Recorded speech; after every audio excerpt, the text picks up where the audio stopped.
No, because she didn't tell me I was going to die till the very end of the session, and I was not going to waste a whole other hour there. I mean, I've only got a week left, you know. In English vocabulary, we will learn the word session.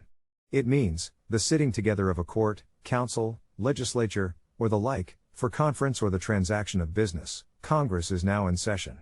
Also means a single continuous sitting, or period of sitting, of persons so assembled. Pay attention to the pronunciation. The first one is the word represented using the International Phonetic Alphabet. To pronounce session, have in mind that the size of the syllable indicates where the accent or stress is. In this case, the accent is in the first syllable, corresponding to sesh. Below are other ways to pronounce it. Now, let's see how session is used in real life. No, because she didn't tell me I was going to die till the very end of the session. Take the test at accent101.com to find out si sabes inglés o hablas inglés.